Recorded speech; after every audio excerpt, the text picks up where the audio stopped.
lot of people aren't aware about like breakfast not being the most important meal of the day, because how we were kind of like literally conditioned as a kid to believe that it's the most important meal of the day. You need to eat a big breakfast, get your metabolism kickstarted, do all this stuff that is actually make it even worse for you. And like I remember I would eat a meal and like I'd go to school, bro, I'm already falling asleep in first period if I was in first period.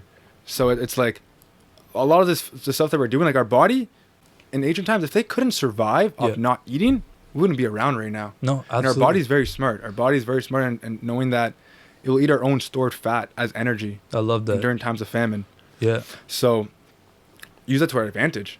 And like that makes the process of being lean even easier. Yeah. Like going back to like killing yourself, trying so hard, like starving yourself just to stay lean, it's not enjoyable. And if you don't enjoy staying, like if you can't enjoy the process of staying lean, once or if you reach your goals, you just go back to your old habits and your old ways. Welcome to the It's Not That Deep podcast. I'm your host, Deepak Sharma. And today I sit down with a super interesting guy, Marco Trunzo. Not only is Marco a personal trainer, but he's also a YouTuber who's amassed over 85,000 subscribers. He's also got an ebook coming out on intermittent fasting. He's got his own clothing brand, and he's just all around a super interesting guy. We talk about all of this as well as the power of social media. We talk about practical tips on how to grow your YouTube following.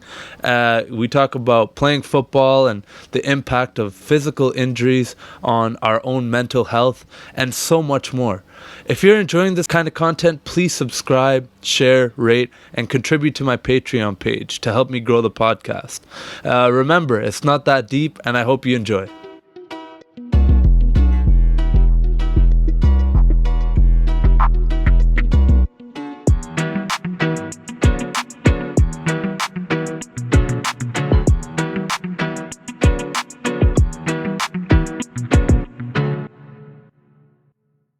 What's up, brother? Welcome to the It's Not That Deep podcast, Yo, man. respect for letting me come through, bro. Thanks for coming through. I'm really excited for this, man. We've actually been talking about it for a little while now.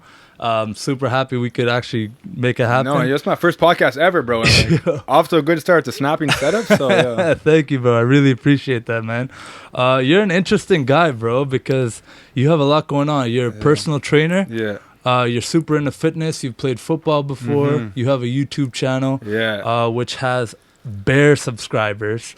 Bare subscribers. Bare, but like in the grand scheme of things, like other men's, like men's are doing this in a month. You know, some men's are getting this amount of subs in a month. So that's it's like, true. That's it's not true. a good mentality to have it, to like look at, but like it's just like that snowball effect eventually once you get to that level. But that's crazy though, man, because like for so many people just starting off, they're intimidated by those big guns. Yeah, no, but exactly. you're still humble enough to know that, hey, like, look, I got this. Yeah. But there's still a long way to go. Oh, a very long way, you know. But then you just gotta like, it's part of the process, bro. You know, and it's like I love to show support to men's in my own city, and like hope that gets reciprocated, you know, in the end. Absolutely, bro. Absolutely. Yeah. Talk to us about your journey a little bit, man. Why did you even want to get into YouTube to begin with, and like, walk us through, man. Yeah, so tell us about Marco. Back in the day, like in like high school, like I was doing like fashion modeling. So like that was like something I tried doing after high school, because I wanted to play ball. I wanted to go to the States to play ball, and that didn't fully work out. Right. That's a whole other story we can talk about later. But then I was always watching like mans on YouTube before I did that. So like after high school, I did a lot of like these modeling conventions, and I got scouted to go to London, England. Oh, no way. So I went there for a little bit, and then like I just like a whole like big issue there, just like a nightmare of a time, and like I don't want to throw shade on these guys, but it was just like a very like difficult time, you know, and like fresh out of high school, I was like a very young kid, and like I wasn't mentally prepared, which was a big thing, you know, and I was supposed to be there for 2 months. I was posted there for 2 weeks, and I just dipped. No way. Without even telling them, I was like, yo, fuck it, I'm out, bro. It just didn't work out. It wasn't what you signed up for. That's the thing, too. Like, a lot of times people say, yo, expectations lead to disappointments and stuff like that. And, like, you see probably people, like, in movies and shit, like, they doing this modeling shit. Like, you're in the crib with fucking 20 baddies. You're like, yo, this is the life right now. Yeah, but, like, it's the complete opposite, bro. It's such, like, a process that, like, you don't even fully understand in a sense. So, like, after that didn't fully work out, I was like, okay, what do I want to do? You know, like, what have I been doing my whole life? And, like, I love fitness, and I've seen these mans on YouTube. I was like, okay, let me give that a shot and see how I can work that out. So ever since then, like, I've been just trying to grind this for years, bro. So when you first started off, you already you had a little bit of a picture of what the spotlight is like, but modeling turned out not to be for you. Yeah. So you decided to take that energy and What was your first video? Like, what was the first idea? What was the first thing? This is the funniest part. Like, my first video was just like a little intro video, but like my second video that I actually did was, which is very ironic, is like about breakfast being the most important meal of the day. That's so funny. But now, like, my mentality is like, yo, breakfast is the least important meal of the day. And like my ebook, quick fucking shout out right there. Please, breakfast is making you fat. And like, I stand behind that like thoroughly into the end, bro, because I really do believe that. Because like nowadays, breakfast is just like dessert, cakes, hash browns. You know, and cereal, muffins. Like muffins. Like, yo, I love cereal. I used to have like 3 bowls of cereal a day. I love that. But like, once you kind of see the value of certain foods, you kind of see how it's just like dessert. And like, I love dessert. Don't get me wrong, but it's crazy, man. Looking back at your progress and how much you've changed. Yeah. I think you bring up a really important point. I can't wait to get into the intermittent fasting and talking about breakfast and all that. But you bring up a very interesting thing, and I don't even think you intended to do it. But it's like people should be able to change their own opinions on things. Yeah, no, exactly. You, like, it's not like you went and you deleted that video oh, fuck, this makes me a hypocrite or something like that. It's like, no, you know what? That's how I felt at the time, and that's what I was conditioned to know. Yeah. And it goes back to that too. It's like, I didn't mean to cut you off there, but we are kind of like conditioned to like believe that breakfast is the most important meal of the day. We've been told that since we were children. That's what I say in the book. Like, yo, like our parents were telling us that. Like our parents' parents were telling them that. Oh, you need this energy. This is kickstart your metabolism. All this shit, bro. All these and then you think like, yo, if I don't eat breakfast, I'm gonna lose muscle. I'm gonna lose something. And like, it's the complete opposite. And I remember, like, you know, being in high school as an athlete, you're thinking, yo, what are these people doing not eating breakfast? Like you would talk to people and they're like, oh, I just wasn't hungry. They just didn't eat. And that's a big thing too. It's like a lot of people aren't hungry, and like we were kind of just like force feeding ourselves to eat breakfast. So it's like that, especially when you do that. One thing I talk about in the book is that, like, based on studies as well, like when you consume breakfast, you are much more likely to overconsume calories throughout the whole entire day. Absolutely. And at the end of the day, men lie, women lie, the numbers don't, bro. The calories, everything comes down to the calories. Yeah. So like if you're like, I want to look good, but I don't want to kill myself to be looking good. Like when I used to diet back in the day, like before I was very knowledgeable on the subject, even I'm not even that knowledgeable now. There's still a lot to learn. Like it's a never ending process, but like you just realize that everything that you're told from all this stuff isn't as accurate, and like, I kind of lost my train of thought right there. No, like, all good, man. Yeah, man. When we're talking about stuff like nutrition, that's what I was gonna say. Is like, when I used to like diet, like I would eat a meal, and like when you eat from first thing in the morning to like last thing before you go to bed, there's such a big gap in between meals. So I would find myself like sometimes like I just get lightheaded for no reason, and I was like, why is this happening? Like I shouldn't be trying to look good, but like having issues for other aspects of my life. Yeah, and then like when you have such a big gap as well, you snack, and like you don't normally snack on. No one says, "Yo, I'm gonna snack on some broccoli and some celery and carrots." Never. It's like, what's in the cupboard right now? Exactly, and like some processed bullshit. Exactly, and like 200 years ago, you can't just say, "Yo, let's go in the cupboard and like go munch something." It's like, "Yo, call all the boys, get the spears, get the axes. We gotta go murk something right now." Exactly, man, and that's how. I mean, I know we hear a lot about like these primal diets and this kind of stuff, but a lot of it kind of boils down to, hey, our ancestors, going way back in the line, they survived eating one meal a day, if that.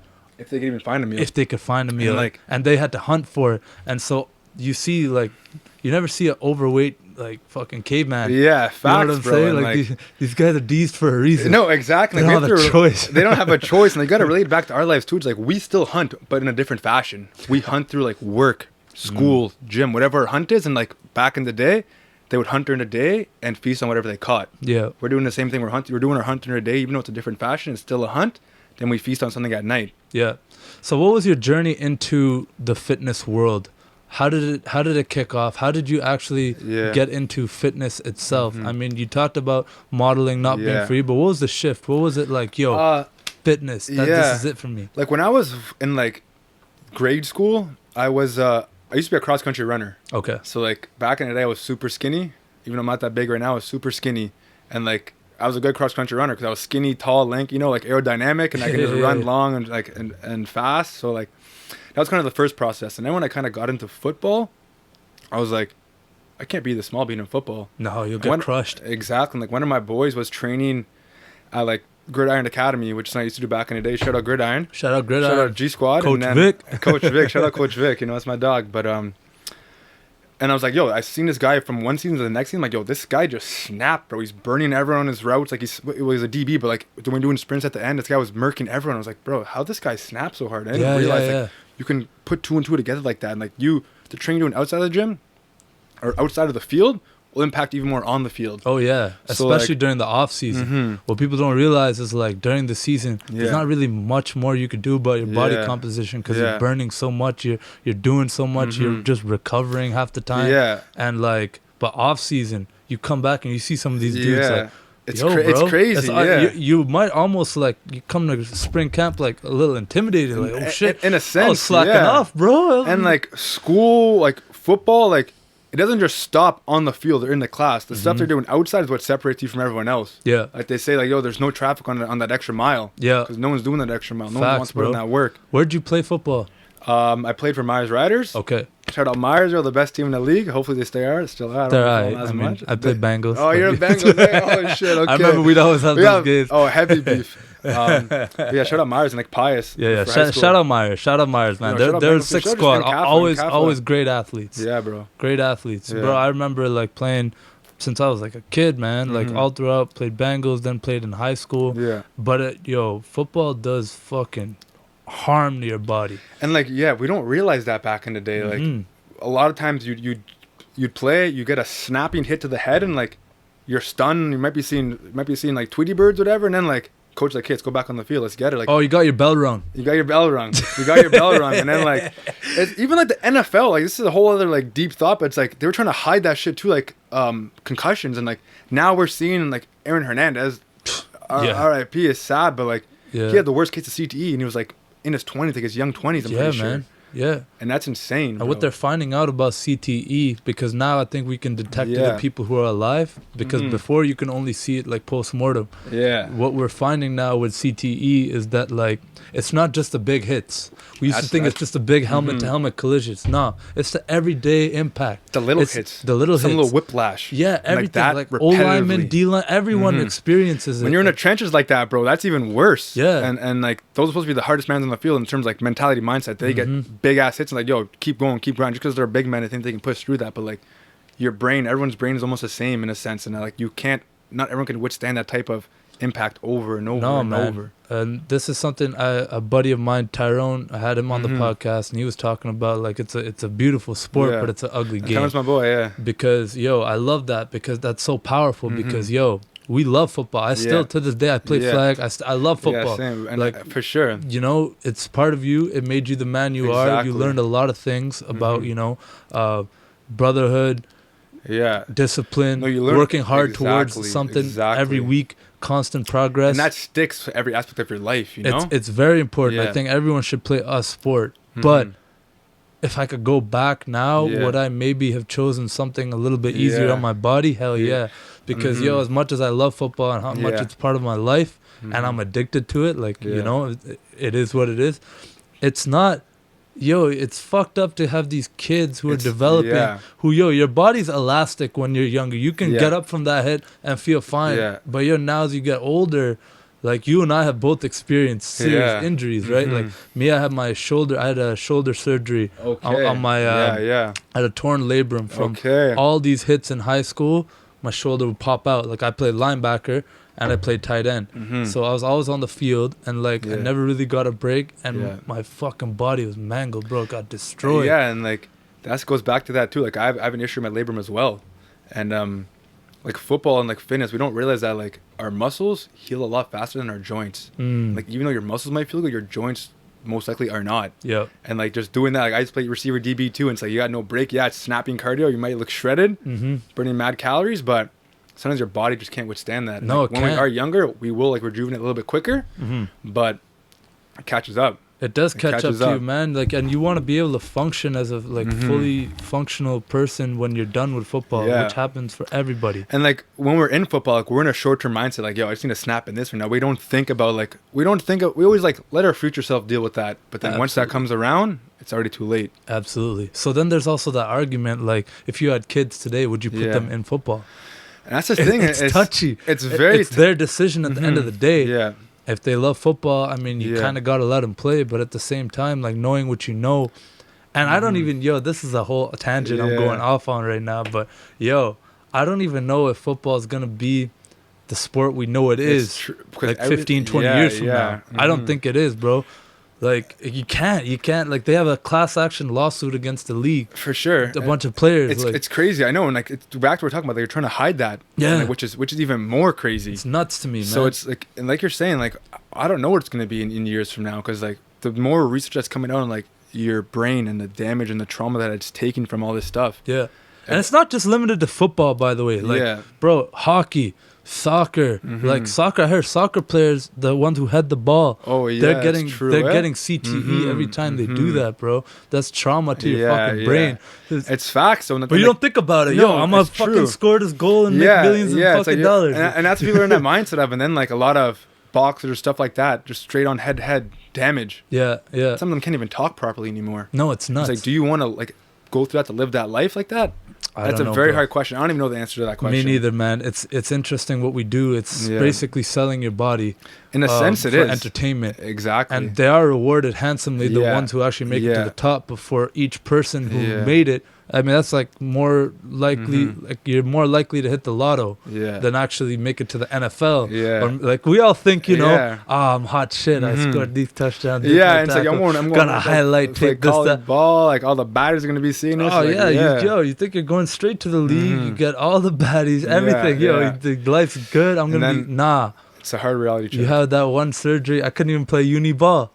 Couldn't even make it to that next level because it's like, bro, you're damaged. Like, what are you talking about? And exactly, it's crazy. And like the league, how like so many people are like pushing through so many injuries just to get that contract, just to do something like that. Like, it's not even guaranteed money all the time. Exactly, bro. And it's like, they'll cut you just as fast as like they want to sign you, bro. Like, they don't care. Just pieces on a chessboard. Exactly, that's all it is. So, bringing it back a bit, man. So that's why I think you're a pretty smart guy. You've branched out and you've done other things. You've laid down a very cool foundation for yourself. I appreciate that, obviously we'll get into the YouTube. I want to go back to your book for a second though, because that's really dope to me. You got your own ebook coming out. Talk to me about that process a little bit, man. So like, I just want to like raise like, a lot of people aren't aware about like breakfast not being the most important meal of the day, because how we were kind of like literally conditioned as a kid to believe that it's the most important meal of the day. You need to eat a big breakfast, get your metabolism kickstarted, do all this stuff that is actually make it even worse for you. And like I remember I would eat a meal and like I'd go to school, bro, I'm already falling asleep in first period if I was in first period. So it's like a lot of the stuff that we're doing, like our body, if like in ancient times, if they couldn't survive off not eating, we wouldn't be around right now. No, absolutely. And our body's very smart. Our body's very smart, and knowing that it will eat our own stored fat as energy. I love that. During times of famine. Yeah. So use that to our advantage, and like that makes the process of being lean even easier. Yeah. Like going back to like killing yourself, trying so hard, like starving yourself just to stay lean, it's not enjoyable. And if you don't enjoy staying, like if you can't enjoy the process of staying lean, once or if you reach your goals, just go back to your old habits and your old ways. Every time. It's easier to do that. How many times have you gone on a diet or some kind of, I'm going to cut out carbs. I'm going to do this. I'm going to do that. And you completely just go back to what you were doing before because you're thinking about it too much. And what I find is beautiful about intermittent fasting, and I myself have implemented this in my life, and I've seen a lot of success from it. Now, I don't do it perfectly. I fall off every weekend. Everyone does. Every weekend I fall off, but then I get back on the wagon on Monday. But I do the 16 to 18 hours. Okay. Oh, fast. Okay. Yeah, fast. So I think it's powerful. Let's explain to people a little bit what that exactly means. Yeah. So to me, that would mean I'm skipping breakfast. And you talk about skipping breakfast because that's one very easy way I find to implement intermittent fasting into your day. And I just like toying with that word, like skipping breakfast. People are such like a bad connotation to that. It's like you shouldn't skip breakfast. But when you're doing with a proper approach, it's very beneficial for the body. It is, man. And then like back to like, there are a lot of health benefits to intermittent fasting. And for me, like back we're talking about thinking like short term. It's a short term thinking mentality, but that's a secondary added. That's like an added bonus. I like intermittent fasting because it makes staying lean so much easier. And then, it's a tool. Exactly. That's the powerful thing about it. It's not a diet. You're not telling anybody what to eat. You're not telling, because it's so individual, right? Yeah. But it's a pattern It's of an eating pattern, exactly. It's a pattern of eating that allows, I find, I don't feel those lightheadedness or hunger pangs or things like, yo, my body's telling me I ate too much, so I'm tired. I got the itis. I got this, that. Bro, you feel that so much less when you just shorten the window of eating. And the important thing is you can eat what you want. In a sense, you can, because at the end of the day, it all goes back to the numbers. And like, you could lose fat off straight McDonald's, dog, if you want to only eat McDonald's. Obviously, you won't be healthy internally. No. But goes back to the numbers. Yeah. So I kind of divide it, and like, it's a numbers game. It's all a numbers game. Like an 80-20 split. Like 80% of your calories are coming from majority of whole healthy foods that are very satisfying to your appetite. Because back to eating McDonald's, it tastes good, but you're not gonna be full. You're not gonna be full for too long. No, you're gonna want more McDonald's. You ever go to McDick's and then like the next couple hours you just want more McDick's? But your body definitely doesn't need more food. You just ate your whole day worth of calories. Probably in one meal, and like a couple burgers. You don't need more food, but you feel more hungry. And the other good thing about intermittent fasting is that when I do like the 80-20 split, that's 20% of the calories. Because at the end of the day, it all goes back to the calories, even like more specific, your macros. Yeah. I save 20% of that for foods that I want to eat, that are like kind of dirty foods. And the reason for that specifically is that it's like human nature to want what we can't have. Yeah. So when something is taken away from us, we crave it even more. Facts. So if you can like give yourself and learn the principle of moderation and like just treating like a little, not even cheating, just eating like a couple dirty foods a little bit every day, as long as it's within your macros, one, you're not going to build those type of cravings, and like you kind of resent eating clean foods because you're kind of forcing everything you want to eat out of the equation. You can't eat all those dirty foods. I get what you mean, man. That's fucking powerful, because it kind of lets you keep your sanity. Yeah, exactly. And the worst thing is being on a diet and now you're obsessing over it. It's all you're thinking about. You're like, bro, I got this pack of Doritos right there. They're calling my name. I just want like a few. Exactly. Next thing you know, you're going to eat the bag, fuck up your whole diet. Literally, though. Yo, but it happens, man. And but like, whereas if you know that, hey, I ate fucking so good all day, I'm going to open up that bag and I'm not even going to feel bad about having 10 or 20 Doritos like, because it's allowable. Exactly. It's in my shit. And like onto that more, like I'm a big believer in like, if you can measure it, you can manage it. So I like tracking, because I don't want to put in all this work and not know it's getting me results or not. Like it's the thing about dieting is that it's not just 1 hour or 2 hours in the gym every day. It's the whole entire day. Yeah.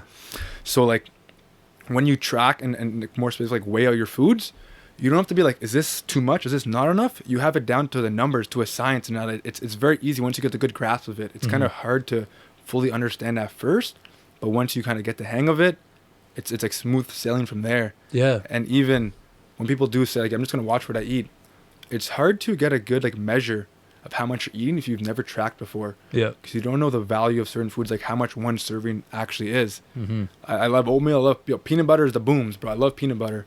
And like back in the day, I'd put a big old spoon of peanut butter, and like I never realized how many calories are in there. How much sugar it is, basically icing. Yeah, and like it's not bad, to be honest. 'Cause at the end of the day, it goes back to the numbers. Like if you're eating within your numbers, like you kind of are enjoying the process more when you're eating those foods that you kind of shouldn't eat. Yeah. But it just makes the process easier when you can actually eat what you enjoy, and you're still losing fat and you're still reaching your goals. Yeah, because that's what's important at the end of the day is making it something that you can stick to. Yeah.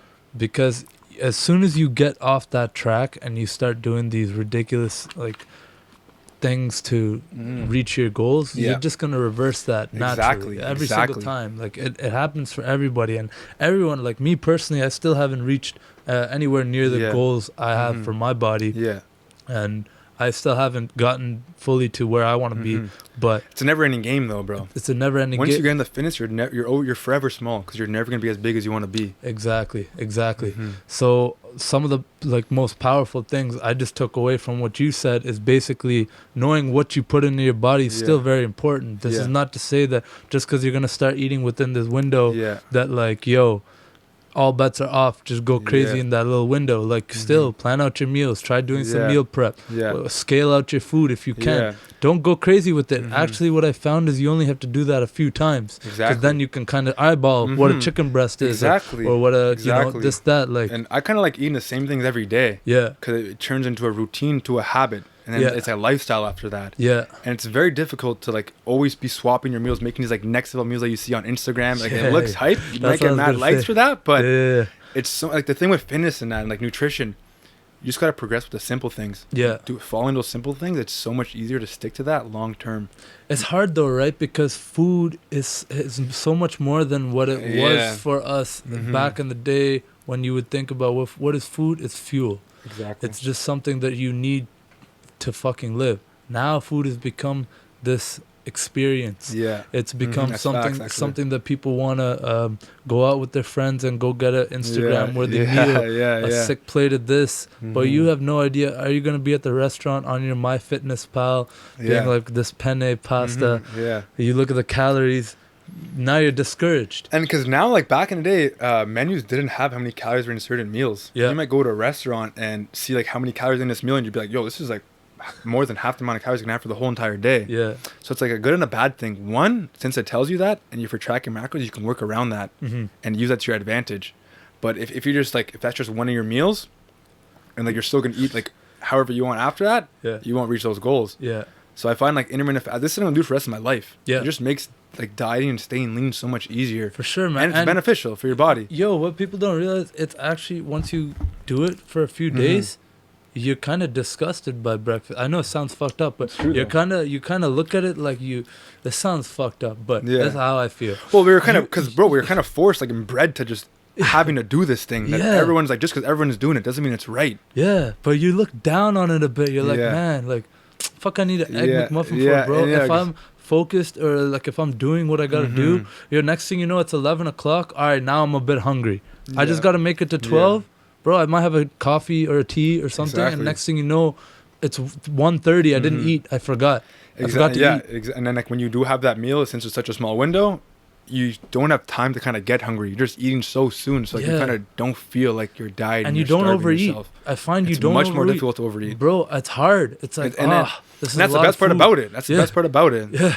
You find that, next thing you know, like, you don't want to eat as much. You're just like, my portions get smaller. Like, everything kind of snowballs, like you said. Like, everything just kind of gets a little easier. So, I think it's great that you have this book coming out, man. Like, I think a lot of people can benefit from it because a lot of people don't really understand it. That's exactly it too. It's like an education thing, and then it's also showing people how easy it is to implement into your life. Because it's kind of hard to go against what you've been told your whole entire life. Right. Because you were thinking that this is literally the most important thing to have, or the most important time to eat during the day. When in reality, it's actually the complete opposite. So what kind of split do you do? Like when I'm cutting, like when I'm trying to lose fat, I like going like 16-8. Yep. When I'm bulking, I just do a 12-12. But sometimes no matter what, I'm always going to do a 12-12, whether I'm cutting or bulking, but sometimes I might cut it early. And yes, you still will get some benefits, but at the end of the day, it's just back to making the process easier. And then as well, like as humans, we get most of our cravings at nighttime. And most people try forcing themselves to not eat at night. So like, why fight against that? Fight with that and have your eating window towards the nighttime. So once you're getting your cravings, you can actually eat your foods that you want to eat. So you're almost saying that, like, if someone gets into it and has done this for a little while, they can fucking hack it to the point where, I don't even need to eat during the day. I'm going to start my first meal at like 3 p.m. But I know I'm going to be up playing video games, doing some shit. And that's when you're craving the most food. Exactly. That's when I'm going to order that pizza and not even feel bad about it. You know what I'm saying? Eat chips like you're not even paying attention, bro. Like, I used to do that all the time, and I kind of still fall in that trap sometimes, but just got to be aware. Just and, being like, aware. Good self-awareness helps you understand. Like, you kind of... you just be aware of what's going on. I like that, man. I think a lot of people can benefit from that because nutrition is such a... I mean, I can't claim to know anything about it because I'm actually like... I have no knowledge in this stuff. It's just stuff that I've tried for myself and I found helps. Another thing that I find can help me get back on the wagon after I've had like a crazy weekend or something, like I was traveling and I didn't have access to good food. All excuses, by the way, that I tell myself. It's not actually true. But let's just say. But you know, some people won't even agree with that. They won't even say, I just couldn't do it. Yeah, no. I always know what I'm doing is wrong in the moment. And I sometimes even what I started to do for me is because I know I'm a big pizza guy. I know I could fuck up a whole pizza on my own if I really wanted. Probably two. Yeah, probably. Probably two, dog. Honestly, I love pizza. This guy knows. My brother knows. Pizza is my fucking I'm Italian. Pizza, pasta, all that, bro. And like, I love it. But I kind of forgot my original point, but yo, I'm gonna still eat that pizza. But now, instead of having like 4 or 5 slices, I'm gonna just have 2 and maybe a salad. And you instead of having 3 beers with it, maybe I'll just have a vodka water. Like little changes like that kind of still put your mind in the proper frame that tomorrow I don't feel negative about myself because I ate the pizza. It is what it is. Exactly. And just get back on it. Yeah. And like a lot of things too is when you are skipping breakfast and like using intermittent fasting, even though you had pizza, you kind of cheat your diet a little bit. The damage won't be as bad as if like you just start eating first thing in the morning, having a big breakfast, some snacks, then pizza, then more food. Yeah. But say you had like a pizza as your first meal, and then like you have another meal, and you can kind of be like, maybe I'll just cut out the carbs out of this meal, just have only proteins and veggies or something, kind of like make it work. Feel like something's missing. Yeah. Like, I don't know. I just find when you do skip breakfast, when you're eating like dirty food that you're kind of cheating on, at the end of the day, you're gonna have some damage to your body in terms of over consuming calories. But it's gonna be a lot less. A lot less, because I've measured out my typical breakfast that I would have, like 3 eggs, bacon, some toast, and maybe a yogurt or some oatmeal or something like that on the side. A wild card, like maybe some fruits or something. Yeah. It'll easily come up to 850 to 1,000 calories. Yeah. Imagine that every day.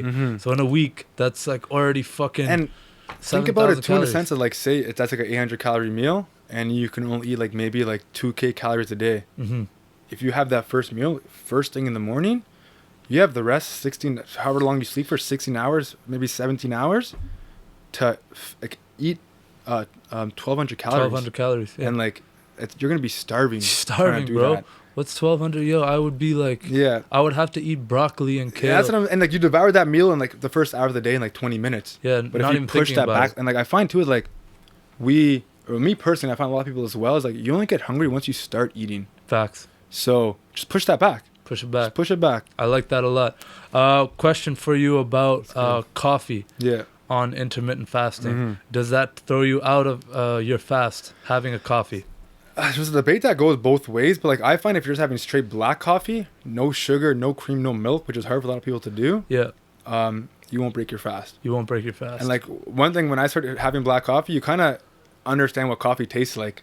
So you might just sip coffee with the milk and the cream and the sugar. No matter what, that's gonna taste good. It has to. So I just kind of like swap, find what coffees I like, and like you got a good sense of what that coffee actually tastes like. Yeah, I'm kind of becoming a bit more of a coffee snob, and I actually like certain types over others, and like I enjoy drinking a black only sometimes. In the morning, I don't. It's just something I gotta get over. I still put like the tiniest little dash of almond milk in there, and I know that's throwing me technically out of my fast, but calorie wise, I'm still not.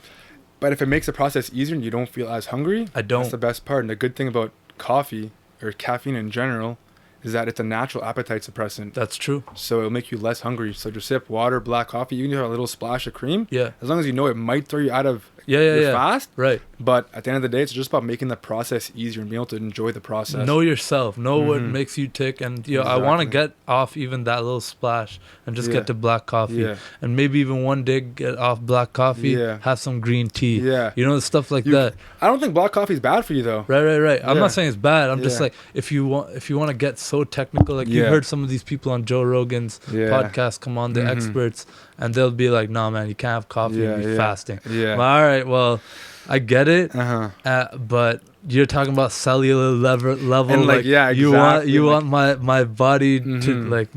I don't know the biology of it, but I think it's like cellular autophagy or something. Like it's got to eat like, some shit. I don't know. Yeah, and even to say a lot of like anti-aging benefits come with like doing even longer fast, like 18-hour, 20-hour fast.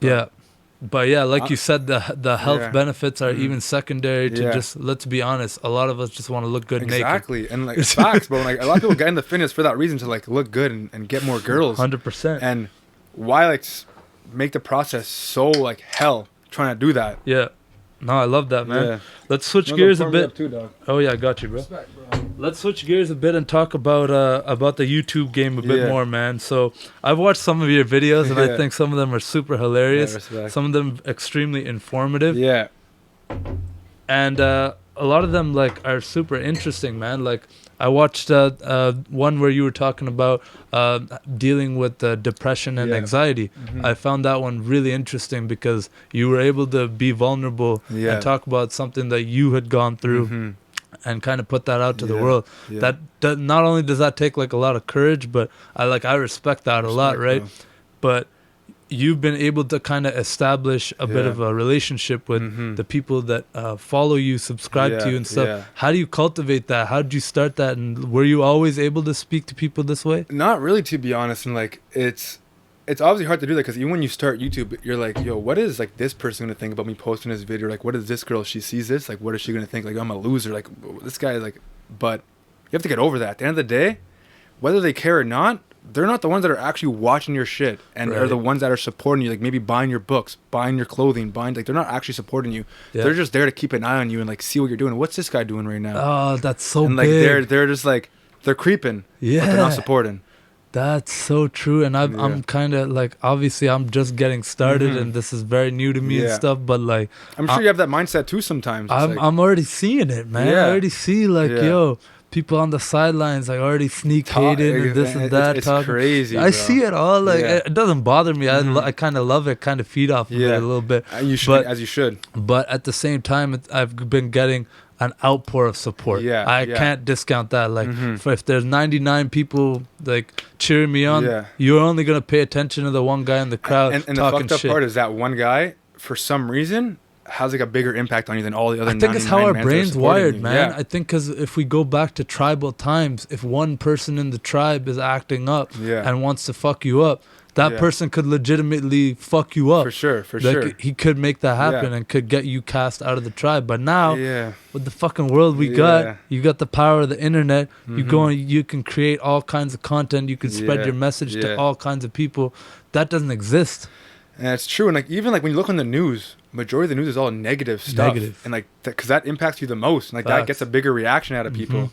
So it's I don't know if it's weird, but like it's not good how we have that mentality. It's definitely not good, man, because yo, we're doing something that we believe in, and we're putting it out there, and people are not gonna fuck with it. That's fine. Actually, you don't want everyone to fuck with it, because then it doesn't make sense. Audience, you gotta know who's gonna fuck with it and who's not, and it kind of helps you filter that out a bit more.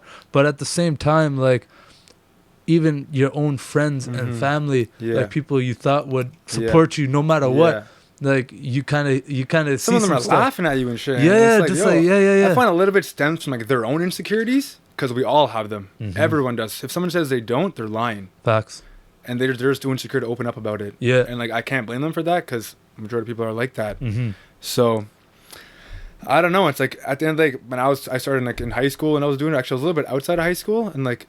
People always talking about like, yo, like, why are you doing this, blah blah blah. Wasting your and time. Then, like, you think you're gonna be a big YouTube star? And like we were saying before, no one fucks with you till everyone fucks with you. So no one's gonna fuck with you at first. But once you get big, it's like, yo, I've been riding with this guy since day one. Yeah, he's been my homie since the beginning, bro. I bought his T-shirt. I bought this, that. Like, people are gonna say all that stuff, crazy, man. Bro. But you know, you'll remember. But at the same time. It's not even something that should even weigh on our brains because we're just going to continue creating the content. Whoever fucks with it. Exactly. And I'm learning this. It's hard to have that mentality, though. At first, it's hard to get bro. That mentality. It's hard, man. Like right now, to me, I've had such great support, like such amazing, like everyone's shouting out, giving me all kinds of like love and support. Love it. Family, friends, everybody. But what I'm learning, who gives you the most support? Strangers. Exactly. People who don't even know you. People who actually don't even like know your story or anything. Those people, when they do tune in or get to find out what you're about, they could become your biggest fans. And like a quote that I hear, which I love a lot, is like, your biggest hater is someone you know. Your biggest fan is someone you don't know. Like I read that on IG a couple days ago, and like that's straight facts. That's facts, bro. Because yo, if someone doesn't know you, how can they hate you? Or even worse, yo, the people who are like actors, athletes, superstars who get all kinds of hate. Like I hear a lot of hate for LeBron James, for example. All right, let's talk about that for a second. Like you can be LeBron fucking James. You can be one of the best basketball players. Arguably the GOAT, fam. Arguably the GOAT. You know, people can debate whatever they want. I think it's like comparing apples and oranges. It's like just different discussions, different eras, whatever. But like, bro, he's never had any kind of controversy. Literally ever. nothing, which he's is crazy. Done nothing. And men are still hating. Like, people just find anything to hate like, on. I think LeBron's okay as a guy, but as a basketball player, I can't stand him. Because he wipes the floor with your team. Even like he's talking too much in the media. And like, remember back when the girls like, yo, shut up and dribble. And it's like, people like will find anything. So that kind of almost grounds me. It's like, people are gonna find a way to hate on this guy who's putting kids through school, literally like is a great family man, great father, and has his own show, is a great business investor, best basketball player, can still get hate. Bro, I don't even care. Hate's great. Fuck it. Facts. But like, getting that mentality is a process. So you don't start with that right away. And it's you need to realize that in a sense. Like, even like when you think you fully understand it, it's something that's still gonna get to you no matter what. So it's like you have to build that like resiliency. Yeah, man. So with the YouTube, starting out making videos. What kind of videos did you start off with? I didn't go that far back because you have a ton of content. Majority, I have a lot, but it's not even that much. That's for how long I've been on YouTube, so I've been kind of slacking. But a majority was fitness stuff. And then I've had a lot of injuries these past couple of years, you know? And I probably don't know, but I've had like in the past like 2-3 years, I've had 4 major injuries. Like I tore my quad. Okay. For like first I had a hernia surgery. Tore my hernia. I'm like, yo, my legs are small. I got to snap on legs right now. Snap on legs as hard as I can. I somehow managed to tear my quad. Tear my quad. I couldn't even like run properly for 6 months. You got surgery on the quad, right? No surgery on the quad. Okay. Surgery on the hernia. That was bro. I couldn't even walk for 2 weeks post surgery. I was just my boys just pushed me around in my rolly chair in my basement. Damn. Couldn't even walk. That's rough, bro. Hard process. People don't understand. Surgery takes you out of everything for like 6 to 8 months, bro. At least, and when you're back, you think you can just go back to how you were, but nowhere near all that. The scar tissue. Exactly. So like I started with a lot of fitness stuff, and then getting injured so much, I was like, maybe I should try branching off doing other things. Maybe like you get in your own head, like we're talking about, like maybe fitness isn't for me. Let me try other things. Let me try and like do more like entertainment side, like Jake Paul, Logan Paul, that type of stuff. Yeah. And like I didn't really fully understand like the type of videos you're creating. It's attracting a certain type of audience. Yeah. And some audiences that are maybe younger might not be that into fitness, or might not be the people that will buy fitness programs or workout programs, anything like that. And then like back to getting in your own head, I was like, maybe I should just quit this shit. Like, and just go like try to just get 9 to 5, which is not a bad thing to do, but like that's not what I want for myself right now. And just like injuries, they really cloud your judgment in a sense that like it's hard to figure out what you really actually want. And that's what kind of what got me to start my own clothing brand, you know, like Ciao, which is about Ciao is an Italian term for like high and buy, but I kind of relate to the beginning and the end.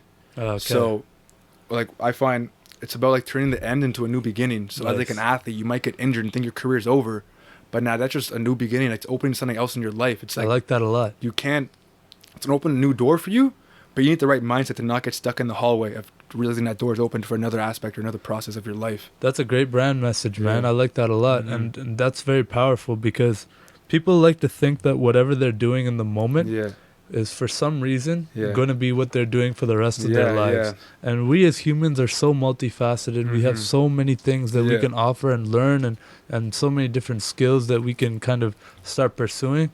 But almost it's like, and I've gotten caught up in this kind of thinking because I have a 9 to 5 and I'll think pretty negatively about it all the time because of how media has conditioned us to think that to be successful you must be a rich baller with a yacht and a mansion and all these girls and all this money and all these cars and all this stuff. But none of that's really true, because although those material things can be pretty nice, coming back to it, it's like, yo, you're not going to be doing this one thing forever. So start building the groundwork to something else, and like start pursuing other skills, start doing other things, like dabble. Specifically like what you actually really want to do, what you really want to do. A lot of times people might be rich and successful, but they hate their life. They don't like what they're doing every day. What kind of life is that? Exactly. And like it's because we all get caught up in the money, bro, and like we love the money, of course, and it might lead you to like, I should be doing this maybe to get more money, but that's not the right path sometimes, especially like a YouTube again, like some sort of a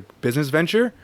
When I got into YouTube, I was like, yo, I'm getting into YouTube, I'm making straight cash right away. This is a breeze in the park. Yo, I'm chilling, bro.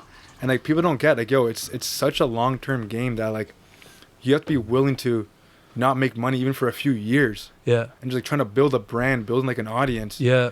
And that's a hard part, right? Talking about building an audience, because if you say you started off with fitness videos, you must have like, let's talk about the process a little bit, right? Because when you started off, YouTube was probably a little bit of a different world back then than even it is now, right? Yeah. So when it came to like tagging things, for example, you would put certain tags to kind of target people who would want to watch fitness video, how to do bicep curls. I don't know. That's just a random example. Like how to do bicep curls. Yeah. That's kind of like, if I need to know how to do bicep curls, I'm going to search how to do bicep curls. How did you not get lost in the noise of saying, yo, there's 100,000 people putting up videos of how to do bicep curls. Yeah. How am I going to stand out? Yeah, I find like the thing with stuff like that, like how to do bicep curls, like chest workouts, things like that, majority of people they're very naive in the sense of like, this is the biggest man with the biggest arms, I'm going to watch this guy's videos. He obviously knows what he's talking about. But I believe that someone who's on the sauce, you can't directly follow everything that they're preaching, because the advice won't apply to you and you won't get the same results from doing that. Absolutely not, yeah. So it's hard to like file through the noise. So you have to kind of try and make stuff that's a bit more entertaining, and maybe like once you have an audience, you can kind of drop a little bit of fitness stuff, give people some knowledge, and then do some entertaining stuff and just like bounce back and forth. Yeah. But it's still a process I'm trying to work on right now. And I don't think it's a never-ending thing. You have to. It's just pay attention, adapt, see what kind of works. Oh, people kind of like this kind of video better. Yeah. Let me make a little bit more content like that. Because you have some funny-ass videos too, man, where you're picking up random shorties at a mall. You're and that goes back to fitness. Like a lot of people get into fitness just to look good and get more girls. Exactly. And like, at the end of the day, I feel like having a good body is a byproduct, and like you're getting more girls is a byproduct of having a good body. Right, because it's all about that mindset as well. It's confidence. You project more confidence. Like you ever go to the gym for like a good, even after injuries and stuff, you're going strong for like 4 weeks now. You're like, all right, yo, I'm in a groove. Like I'm feeling good about myself, my body. You just your posture improves. Exactly. You're walking around chest just a little up bit more, more heads like, up more. Exactly. Yeah. What's up? It's like a mindset of like look good, feel good, do good, pay good, you live good. Oh, I love that. That's I powerful, that, bro. That's so true, man. Like that's very interesting because like. Yo, as much as people like to say, like talk about health, being healthy, living good and stuff, we kind of do discount how important we are driven by vanity in a way. It is important because yo, even if you are being healthy and stuff, and like you're not going out there and trying to kind of getting what you want deep down. You still might be a little unfulfilled, and then you're going to do other unhealthy things to compensate. Like you might buy a big ass truck, you might start doing lines of cocaine. I don't know. No, people do interesting things, literally, you know what I'm saying? Like, so it's fitness, I think, is a great outlet. I think it's very important. It's a very good outlet. And sometimes you can kind of back to the confidence, like get in your own head. Like I sometimes get in my own head with fitness. Like when I was injured, I was like, I shouldn't even be doing this stuff right now sometimes. And like the thing about fitness is that like you build so many good, like the main thing is like you build discipline through fitness. And the thing with discipline is that discipline is very different from motivation. Motivation, everyone gets motivated. Everyone gets motivated, but like motivation fades. You're not gonna be motivated every single day to do something. But there's a book that they talk about. Discipline is doing what you're supposed to do when you're supposed to do it, whether you want to or not. And when you have that type of mindset, and you can translate that to any other aspect of your life, you're much more likely to be successful.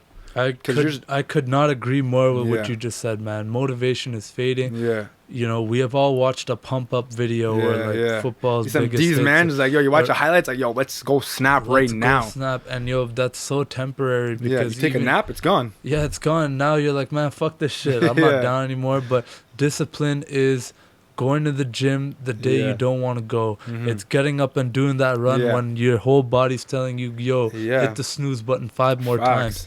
Like those kinds of things, bro. Sure. It carries you through hard times. I love preaching discipline over like, motivation. The big facts, and the most fucked up part is that when you don't want to go to the gym, that's the best time to go to the gym. Because it's just as easy to build bad habits as it is to build good habits. You feel so good after. And when you are tired, you don't want to go to the gym. Next time you're tired and you decide to not go that first time, it's going to be much easier to not go to the gym.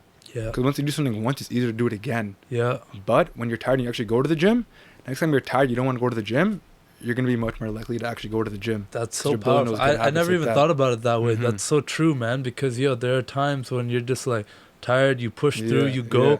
It might not even be the best workout. Yeah. I'm not going to lie. I've gone on those days where my body or my mind's telling me, bro, just chill. Yeah. I've gone and it actually wasn't a great workout. Mm-hmm. It's like I'm kind of just fucking pushing through it. My dumbass forgot headphones. Yeah. I'm just going through the motions. But you're there though, and like I'm there. You're putting in that work either way. And it's about like building those habits of putting in that work. 1 or 2 sets might like not feel great, but 1 or 2 feel really good, and you're like, you know what? Just the fact that I went is better than me not going at all. Exactly. At the end of the day, when you dip the gym, you're feeling good. Yeah. And like the only bad workout's the one that you didn't do. Yeah. Or maybe one that you got injured in. But like really, the only bad workout's the one that you didn't do. Yeah. And I believe that. I love that, man. Mm-hmm. What are some of the injuries you're battling with right now, and what are you doing to kind of deal with that? So like, I have a possible torn labrum as well right now. Yeah. And like, I love Canada. Free healthcare is amazing, but these wait times are crazy, bro. So insane, bro. So, they're talking about like 6 months or something. I have to get an MRI on my shoulder, so I was doing a lot of physio. That takes time, dude. Bro, you don't even get... bro. So I was doing physio. I find most physiotherapists are actually idiots in the sense that like a majority of them have never worked out in their life. Yeah. And they're prescribing you certain things that they've never even done. Yeah. So they didn't even know. Out of some textbook. They just know what they read. And like, yes, that is still good in a sense, but I want someone that has like experienced certain aspects of fitness. So now I only look at people that are like, have done fitness, like were bodybuilders, done some sort of fitness in their life. And I've been doing a lot of like massage therapy right now because I find that's much more effective. A lot of these exercises that they were giving me in physio, I was already doing them. Mm-hmm. So I'm paying this money for stuff that I'm already doing. So with this injury... And a lot of money, by the way. People don't realize physio, because it's covered by insurance, I don't know how this works, but the price is insane, bro. And when you're not covered, bro, you're over. You're over, dog. It's nuts. And then, like, back to the wait times, I got a call in June for the soonest MRI. Bro, soonest MRI is in October. I don't have till October to wait to figure out if I tore a muscle or if I tore my labrum or not. So it's like I'm trying to get back into the gym now and just doing a lot of things just doing a lot of machines, just trying to still like activate my muscles, get good blood flow because I don't want to lose too much mass. Because I've had an issue of like being injured, pushing to YouTube, and like I get a serious injury, and then when my video blows up, so I'm like, bro, my videos are blowing up. I'm injured now. I can't train. I can't keep my body. And like fitness is a lot about keeping and maintaining a certain image with your physique. Yeah. And so you can't constantly put out more content. Exactly. So it's like I feel like certain opportunities have been like taken away from me in a sense. So I'm trying to like just push through these injuries. Yeah. But most of the time, that makes it even worse. And like the process is much more difficult to heal after. Yeah. So it's hard to like not do that. And back to talking about the contents, like I don't know if people want to see like recovery rehab type of content with injuries. Why not? I'm in my own head right now. I don't know. So I think they do because everyone gets injured. It's true. It's like, you could try to craft this like perfect image of, I'm just this great fitness guy who never gets fucked up. But I think there's almost more. There's almost more value in, hey guys, fucked up my shoulder. This is what I'm doing about it, and I'm trying to do my best I can. But I might need surgery. But wait times, like make it funny, like, be you, wait times, these guys are trying to tell my, just it's true, and just troll and like just have fun with it. Just have fun with it, because it's a situation that's beyond your control, right? Like especially with the shoulder, bro. I remember that fucked my life up. I put on 80 pounds. After I had the surgery. They repaired it, so the shoulder was fine after that. Like I'm in a sling for like a couple months, and like they give me some pills and blah blah blah. I never really took that, and I just kind of dealt with it, move it around. But I kind of wish I never did that surgery. I kind of wish I found a specialist that could like deal with it. And this is a whole both tangent. are tricky. Both are tricky though, bro. So shoulder's a weird joint because there's so much range. Like it literally like grabbing something off a top shelf. Like you have a tweaked shoulder, that's gonna hurt. It's gonna hurt. That gets in your own head again. Let alone think about like 50% of the fucking exercises at the gym, like lat pull down, for example. Every single upper body exercise is most likely using your shoulders. It's using your shoulders. Some exercise you have to hold yourself up with your shoulders. Yeah. You need stable like shoulders. So you got to work around that, but there's something powerful to that, because now that you have that experience, like as much as it's negative and it sucks, you could turn that around and like, yo, I've been through this. So this is how I've modified my workouts. Even if you do or do not get the surgery, this is how I've modified my workouts to deal with that. And now, instead of doing wide grip, lat pull down, I bring it in close and I make up for it by doing this, or I do that, or this is how I do physio before for myself. Because it's just tough. Like when we're in social media, we got caught up with the numbers. Yeah. So it's like these videos that I'm doing, like with shorties downtown and stuff like that. It's entertaining, pop off. And it gets more views. And the rehab stuff might not get like a fraction of the views. Right. So it's like, do people actually want to see this? But then like I'm starting to realize more. It's like those people that want to see it are the ones that want to be informed and want to be educated. And those might be the right audience to target. Right. They'll support your fitness stuff more, not just be there for entertainment. Yeah, man. Because those are kind of two worlds. They might collide here and there, but the person who's actually going to buy your book is not the one who just saw some titties or just like saw something in the thumbnail that caught their attention, and it's like, oh shit, let me see what my boy's up to. You know what I'm saying? But it's a delicate balance, because this is something I want to get into you with, because I don't understand YouTube. Yeah. I'm just like, put that out there plainly. YouTube does not make sense to me. I've always been on the consuming side of it, and I've always watched YouTube videos. I kind of understand how I search for things, how I watch things. But with a podcast, right? It's like, these videos are over an hour long. I'm not really expecting people to be sitting there for an hour and watching a feature-length film. Whoever's watching this, shout out to you.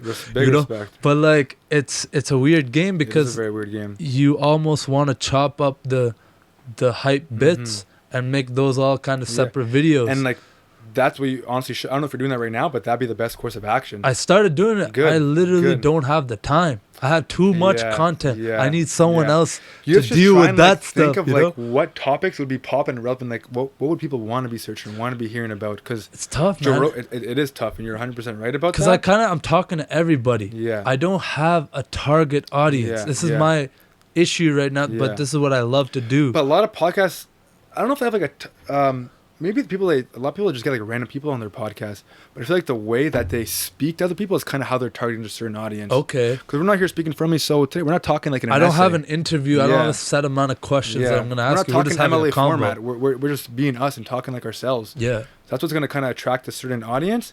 But I see a lot of Joe Rogan's clips that he does. Like he just might do random like bits and snippets from certain podcasts that get millions of views. Yeah. And like it's on like a whole separate channel too. So I don't know if it's good to do it on a whole separate channel or keep it on the same channel. I'm not sure. You could honestly do both. I could try. I could experiment with that, but I'm trying to figure out the YouTube game, because it's so deep, bro. Even though it's not that deep. No pun intended, dog. Because you go in there, man, and like, from the naming of the file of the video, I heard that has an impact to like the ranking, like putting a catchy name, how to this, the power of that, like these kinds of words. Like I never thought about this bullshit before. And that's what I'm saying. Like back to what you're just saying right there. Like what you name the file that you're exporting the video as has a factor. Why? I had no idea. Someone told me that. The first 3 lines in your description, the words that you're saying have a big factor. It's very weird. Like I don't think most people don't even fully know, because YouTube doesn't disclose the algorithm of like how they're doing certain things. Nah. So I think like breaking it up into certain snippets would be very smart to do. I think I'm do that. I just don't have the time. I tried. I experimented with it. There was one podcast I had with my buddy Hayden. And I see you're doing it on the IG though. You're posting on the IG, which is good. So IG is my air traffic control. That's kind of where I get people. That's kind of where I'm trying to grow the brand of it, and then send people to the YouTube. But how do I grow on YouTube itself? It's a mystery to me, and I get that I have to make the clips, but I can't use the same clip that I posted on IG with the words on it as an individual YouTube video. It might even be easier, bro, to do it straight on YouTube. You're just posting like a 4-minute clip from our thing. You don't even have to put like certain effects. You don't have to put subtitles on the bottom, nothing on the top. You're kind of right. You just post a quick things 4-minute video. Okay. Us talking about YouTube, like a YouTuber talking about YouTube. A lot of people are searching that. Sick. You can't like search YouTubers on Instagram. No, won't you really can't. bring up a certain audience, but when you're doing that on YouTube, Yeah. the video might come up. Their algorithm's way stronger. It's more like a search-based algorithm. That's very true. Mm-hmm. It's actually probably like one of the biggest search engines. It's number 2 behind Google. And it's owned by Google. That's fucking genius. Which is a whole conspic within itself, bro. That's crazy. That's nuts, bro. Yeah. YouTube's a crazy game. I'm trying to do that. I'm gonna post up smaller clips. I think it would be easier, bro, too. I think it would be easier to just cut it because you don't have to put the subtitles. The subtitles take a long time. I've done subtitles in my video. It's not easy. Yo, I don't think I can do that anymore, bro. So like, I think it's easier just like you literally would just cut 4 minutes out of the clip or however long we're talking about a certain subject. Yeah. And that's it. And maybe put a little outro. I like that, man. That's solid because... Yo, no free branding, actually. Yeah, fuck that. we ain't showing them, dog. Yeah, no, that's... I like the Instagram because at least I'm getting people who are following the brand and I can post other kinds of things too. You can... I have enough content now, and mind you, I've only been doing it literally 2 months. Which is amazing, and you're doing very successful. You're doing very good for yourself. Thank you, bro.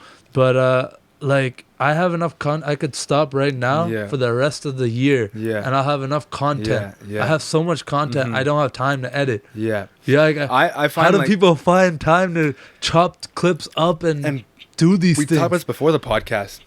Man's got a team, and like you can't get a team right away because you can't fund that team. Nah, you don't have the money to do that. This isn't generating like revenue like that. Not yet. It's part of the process, you know. So it's like you got a team, and like I used to follow a lot of Floyd Mayweather, and one thing if you ever see his like post game interviews, anything, the first thing he always says, "I want to thank my team. I got a good team." Yeah. He always, majority of the time, starts off with that. So it's hard to do it all on your own. Like you want to think you can do it all on your own, and like I think I want to do it all on my own too, but eventually. You just don't have enough time in a day to do that. No. And you can't focus the time that you need on things that you need to be focusing your time on. The strategy, the target market, the things we were talking about. So the team right now is a little bit unrealistic because like I can't even afford to get a full team right now to do all this shit. No. So it's like you need to try to maybe post topics that might be getting searched more. You might think be getting searched more. Even have like a little segment of the podcast like talking about relevant shit that's going on in the news. Maybe. And then post that because people are searching that already. That's already relevant. That's true. You can just say, yo, certain facts are in the news right now. And like certain like random stuff that is kind of popping. Maybe it's trending on Facebook or something. Yeah. Because people are searching that. I like that, man. Because I feel like I can... I don't know. This is something I think I'm able to do is I can kind of talk to anybody about anything. And that's the best part about it. It's like... But the thing is, it's like then I don't want to shoehorn myself into like this kind of thing. Yeah. I'm all about experimentation and trying new shit. But I don't want to then start like, all right, I'm going to do this news thing with 3 people and then I hate it and I'm fucking done with it. But I got to get over that and just try shit. Yeah, exactly. Like, it's hard to, back to me, like, would I think people want to do the rehab stuff? Yeah. I don't know. But you're saying And the way you're saying, you might not be thinking, but I'm saying towards it, you know? So it's like, I think you did. You had a video. I think it was like talking about your shoulder thing. I didn't watch it, but I'm like, yo, watch later. Yeah. This is sick. Respect. I like that he's actually talking about this kind of thing. Yeah. You know, because most people don't want to. Or like it was like this guy saved my shoulder or some shit like that. The worst pain in my life, something like that. Yeah. Something like that. A little bit of like some clickbait, and like sometimes you got to do that. You have to. I'm learning, bro. Are doing that. I always thought that like. As a consumer, I always thought, yo, man, what a whack. Exactly. You think that before you get into the game. But now I'm like, bro, click on my shit. All right, you know what? Now you're going to click on my shit. Now I'll put this thing. But it's like, you're not lying. It's not like I'm lying to you. Lying, no. I am telling you what you're going to find. It's just kind of a catchy title, and it works. Like, yo, this is another one. It's like top 5. You put anything like top 5 reasons to... You start doing that, bro, it's game changer. People love that shit, apparently. Like... I don't know why human nature loves lists. 10 reasons why you should do this. I think we just are very YouTube simplistic. Mistake. We want like a blueprint of what you should be doing this, and this. Yeah. But it's never the same for everyone. That's crazy, and like man. One thing that someone's doing that got them to the top, or you see that they're doing right now at the top, might not get you to the top. Yeah. They were making different content to get them to the top. Absolutely. That's why it's hard to figure out what that is. That's why, So with a podcast, it's very different than like what you're doing. I would never compare it 1-to-1. Yeah. Because it's so different. It's such a different lane. But it's using the same platform. Yeah. So obviously to me, the YouTube is not my end game. It's not like, yo, I want the podcast spend all your data plan and watch my shit on YouTube. Fuck that. I got the podcast app, Spotify, all these different platforms. I want you to listen. I want you to be part of the fucking It's Not That Deep experience. Exactly. But YouTube, the power of YouTube is the visual. I'm a visual guy. I listen to a Joe Rogan podcast on my phone. I hear David Goggins. I hear one of these people on there. I want to see what this motherfucker looks like. Yeah, I will go on my phone and I'll Google what he looks like. Just like I'm a visual when I'm listening to the podcast, I do the same thing. Sometimes I even like watch a bit of the podcast on YouTube just to see, and then like listen to it, because I like having our minds want to just picture. We want to use all our senses. Exactly. So that's why I think YouTube is super powerful, and that's why I decided that I need to have a video component to this podcast. One thing, because it's so much easier to do a podcast just audio. No hate. I'm not hating on anyone who just does audio. For sure. I find it's so easy to just talk into a mic. Yeah. But with the video, I think it's easier to grow. I 1000% agree. Yeah. And one thing I see, like I watch the main two podcasts I've just been watching for a long time, like Joe Rogan and Logan Paul. Yeah. Joe Rogan's already big, so it's hard to try and like see what he's done to get him big, because he's been doing this he has over 1,000 podcasts. Well, people got to look at that first one. People look at it, it's probably whack. I haven't even seen that whack, first one. bro. It's like a Ustream video. Yeah. I think like probably on his phone, dog, with like little shitty mic, webcam, like probably a fucking webcam, bro. So bad. And look where he started. Now he's raking in like over 100K like per episode. Probably the biggest podcast in the world. One of them for sure. Yo. But this is what I was gonna say. I see what Logan Paul does. He at the end of his podcast. I don't know if you watch any of his podcasts. No, I haven't watched his podcast, but I know his work. Yeah, one thing that he does, it's very different from his actual content.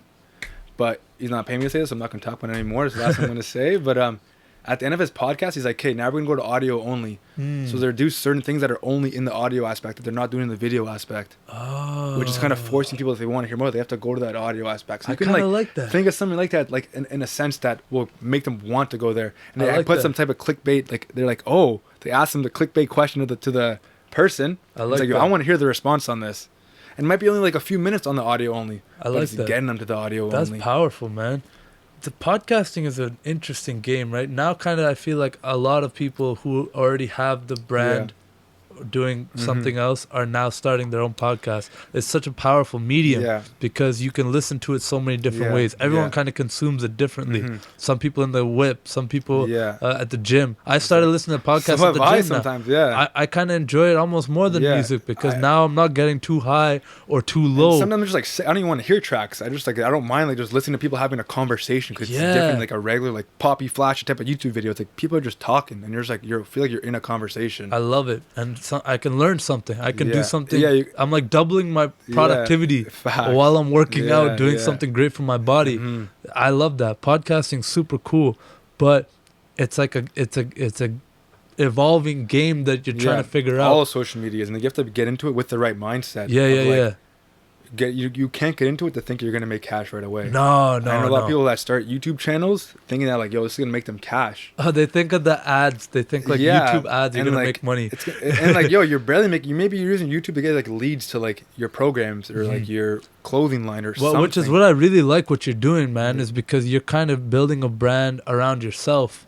And you're focusing on yourself as the brand with your Chow Original shirts, which by the way, they hug the biceps real nice. Yeah, and scientifically engineered to scoop baddies, so it's like scientifically engineered. Tell people where you can find those. So it's in my Instagram bio, but chowcollezion.com. Okay, so dope. We'll link that. Yeah, CAIOCOLLEZIONE.com, and it's really just like Chow collection in English. I like a lot of people make clothing just to like get people to support them, but I wanted to make like, I find it's hard to find good shirts that actually fit you properly. And I have a hard time with that, dude. Like me being a bigger dude, I either gotta buy the XL, but that's loose, or the large, and it's tight. It's too tight, and like by fit properly, I mean like I don't want it to be like too baggy or like whack material. Like it's made to like accentuate your certain features, whether you have them or not. It'll be a little bit tighter on the chest. The logo's kind of 3D, so like the logo pops, the chest is popping. It's a little bit tighter on the arms, makes your arms look a little bit bigger. I like that, so man. So it's just like, I want people to want it to Is that going to be a clothing line? It's going to be a clothing line. I have other stuff in the works right now, like drop more material, like more like tracksuit, maybe a hat, shirt. But it's just a little bit of a process right now. Yeah, man. Yeah. It's definitely a process because you're probably working with a manufacturer and the distribution and everything like that. And just like trying to find the right design that like you think you want to wear and like people want to wear as well. Yeah. It's hard because it's competitive too. YouTube, clothing, all that. Those are the most competitive markets to get into right now. But we don't shy away from that, man. We're athletes. Like, exactly. This is something that goes back to, like, yo, you start that shit young. You build that, like, that type of mentality. Like, yo, I'm here to compete. Exactly. I love that. And then you got the ebook coming. Where do you find time for all this? It's hard. Like, you have to kind of sacrifice certain things in your life. And like, especially back in the day when you were playing football, like I would have trained sometimes at like Saturday morning, 6 o'clock in the morning, and my boys want to go turn up. It's like, I can't go turn up and have to go to practice at 6 a.m. the next day. I might be going to bed at 3 o'clock. Yeah. I'm not making that. So it's like mentality of like sacrificing short-term pleasures for long-term gains. I love it. That's so powerful, man. And it's not easy, obviously. It's like way easier said than done, because like FOMO, the fear of missing out. Like, you're seeing everyone turn out, and especially now with social media. Oh, you see all the snaps, see the stories, man. They're sauce and baddies. Like, yo, I want to be there right now. Yeah, man. I was off the grid for the weekend. I was gone camping, and I saw all the videos and all the stuff that I missed. Now, I've never actually been too much of a FOMO guy. It doesn't actually bother me too much. Like, I'm able to just be like, there's gonna be another party. It is what it is. But you see some of those, and yo, you can see yourself being like, I would have had a sick time. Yeah, and like sometimes whether it does or doesn't, sometimes it's gonna get to you. It will, man. But at the same time, you gotta keep in mind the long-term vision. Exactly. Like, yo, and like, you're not partying, but you're building something. Yeah. You're laying down the bricks of a foundation of a skyscraper, bro. You're building something big. I respect that, man. And sometimes you might fall off, but that's okay. But just be aware. Yeah. And like, get ready to get back on that grind. Because Exactly, at the end of the day, man. no one's perfect. No one's 100% snapping. Like, I'm not gonna do this turn. I'm not gonna do this, do that, because I gotta work. Sometimes you're like, yo, fuck it, dog. I want to go get lit. I want to do something. What's your process for the videos? You got someone helping you make the video? Do you have someone helping with the camera, props? Like, majority of it's all me, but when I do like the downtown video, like the public pranks, like, shout out all my dogs that help me come record that, because I really do appreciate that. And like, it's not easy to have someone to come help and record for you, because they're taking time out of their own day to help you. Yeah. Whether they're benefiting out of it or not, they're doing it out of like true sport and respect, and like you have to appreciate that. No, for sure, man. And that's huge. Yeah. That's a big part of it. But so you handle all the editing, you handle everything else yourself. Right now. So people don't realize how much fucking time that takes, bro. Yeah. Especially your videos are kind of elaborate, because they got like a lot of cuts and a lot of like your intro music, this kind of that kind of thing. Like, because it just goes back to, like, I find that kind of keeps people a bit more entertaining in a sense. Yeah. It's nowadays people have the shortest attention span of all time. I might watch a video and like just dip it in 2 seconds. Like, I might watch for 10-15 seconds. Even though it's entertaining, sometimes I'll just close it. I don't know why. Just a very short attention span. So it's like, try to do more flash things that kind of keeps your eyes like looking, like kind of keeps you wanting to watch more. Yeah. It works. Sometimes it works. Sometimes it doesn't. But like, you just gotta try and, in a sense, be entertaining, but also like informative if you're doing like whatever field you want to be in. Entertaining and informative. I like that a lot. Going from 0 subs, how do you get to 85,000? Or what is it, like 88,000? You're at a lot of fucking subscribers. Well, just say above 80K, and like, yo, I didn't just start my channel like last year. I've been doing this for like a bit over 4 years right now, bro. 4 years, that's nuts. And like, I'm still nowhere near where I want to be. So it's like, people always say like consistency, blah, blah, blah, but like, that's facts. As cliche as it sounds, it would stand the true test of time. And that's facts. So you have to just try to be consistent with videos every week. And like, I'm not even uploading as often. Maybe I should be uploading like 3-4 times a week, because the more videos you upload, the more of a chance someone has of finding your video or finding your channel, finding your page. That's why you like the idea of chopping things up and repurposing. Exactly. So like, on one day, like, let's say you go make a video downtown of some prank or some asking people some questions or something like that. How bad is that? Will you use that footage for one video, or could you use that footage for multiple videos? It depends, honestly. Most of the time it'll be like one video. Okay. But maybe I'll make like a highlight of all my videos, so I'll use it like that. But it honestly depends on the type of video that I'm doing. Because that takes so much time watching the video. People don't realize you got to watch it first to see what are the good parts. Exactly. Chopping off the not good parts. Yeah. Finding out the happy medium. You want your video, I guess, not to be too much longer than 12 minutes. Because like, when I first got onto YouTube, you see everyone posting like 10-minute videos. Because when you post a video that's longer than 10 minutes, you can place multiple ads in the video. But when you don't fully have like an audience that is willing to watch all your videos, you might not get as many views on the video because back to the short attention span. No one wants to watch a video for 10 minutes. So like one kind of thing that I do is I kind of try to keep my videos around like maybe 3 to 6 minutes, maybe like 4 to 6 minutes, because at the end of the day, I might not be making as much money off that, but I have a better chance of like building an audience and retaining the audience. Because YouTube is weird now. Now it's not all about like likes and comments. A lot of it's about like how long people are watching the video for, and like if they're watching that video and clicking on another one of your videos. Oh yeah, that's what I heard. If the longer amount of time they're spending on YouTube, specifically your channel, the better chance you have of like your videos popping up even more. I like that. I like that. What were some of the videos that kind of put you on the YouTube map? Yeah. That kind of, you saw a huge bump in views, a huge bump in subscribers, that kind of stuff. And I apologize if I'm getting like too personal. I'm genuinely just curious off the top. No stress, bro. A lot of it was like one of my most popular videos is like an ab workout. Honestly, I don't know how that one blew up, to be completely honest with you guys. And like YouTube, it's a very tricky game. No one really fully knows the algorithm. But I've seen some other videos posting like the videos about like a 4-minute ab workout to lose belly fat. And like that's the most clickbait title of all time. Absolutely. Because one, you can't train abs to get your abs to show more. You can't spot target. You can't spot reduce. So it's like, but people are searching that, which is the fucked up part. So like I'm trying to target what people are searching for. But in the video, I do see like, you can't spot reduce. Whoever's telling you this is a lie, they're trying to sell you something. Yeah. It's all about like being in a calorie deficit, back to the numbers. That's dope. Back so to the you macros. Use the clickbait, but then you still inform motherfuckers right away. Like, hey, guess what?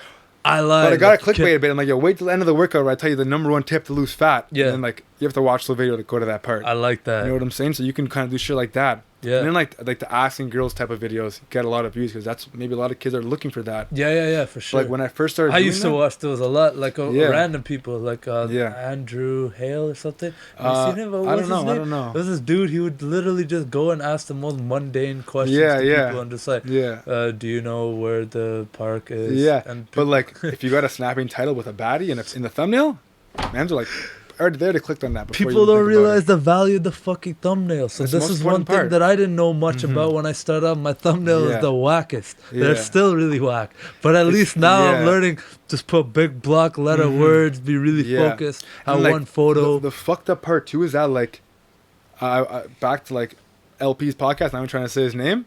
Well, I'll give him the cloud name of Logan Paul. Like he was talking in the videos, like he was doing a lot of like more animations, like maybe having the guy there and like making a colored background, but kind of showing the guy more. Yeah. A lot of big words. And he's saying like now he's going to doing more like just a picture, just a straight picture, no words, nothing. Yeah. And he finds that's doing better for him. I like that. So it's like the whole entire industry is kind of like switching on what they're being attracted to in a sense. Interesting. So try to play around with both. You got to adapt. Yeah. But like Joe Rogan just puts straight pictures and words, but like he's kind of already successful and branded himself. So it's hard to directly follow what he's doing. You can't copy completely because it's subjective. It's not going to work exactly with what you're doing, but you could take bits and pieces and experiment. Yeah. I love this process. I'm having so much fun with it. Obviously, and that's the main part. You got to enjoy it. Or I'm having fun. I'm actually having fun. This part right here is so fun to me. I love it. Like, it's just like open. We're just being us. Like we're not trying to put on a facade or like trying to like just get more views. Just that's what I'm all about, bro. They fuck with it. If not, that's what I'm all about. Just be you, be authentic, and have a conversation. Yeah. There's billions of people out there who do interviews. Yeah. That's not me, bro. If I had to memorize 2 questions, I would forget what the 2 questions are before I even get to the set. I literally just want to just talk. I think that's something I'm good at talking shit. So you gotta be good at something, you know? Exactly. So, but it's all the other things like social media. It takes up a lot of time, bro. Yeah. I didn't realize how much time it takes not only to cut up the videos, but you want to put something on IGTV, it's got to be different than if you put it on IG. If you put it in your feed, it can't be longer than a minute. You put in your story, it can be longer than a minute, but it chops it up in 15-minute chunks.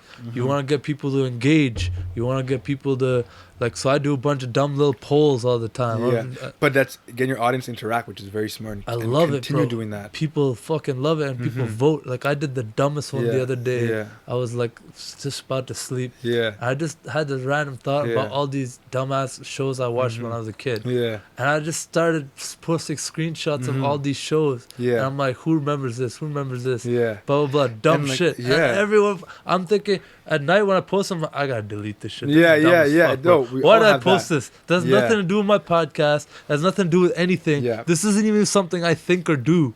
But, yo, like 50, 60 people responded to each one. Like, I love that shit. Yeah, and that goes back to like experimenting. Yeah. And, like seeing what works. And like also on top of that as well, you kind of, people get to kind of understand who you are more and they kind of like you more. Because they're figuring out more about you. That's true, It's showing a different side of you. But it's like a delicate balance because, I'm going from a guy who would literally just snap a photo of his food, maybe post an odd pic every couple months on IG. That's it. Like, I barely use social media how it's supposed to be used. Now, I'm on there checking it all the time, using it all the time, DMing people, liking things, posting things daily, sometimes twice a day. Just trying to, and it's working.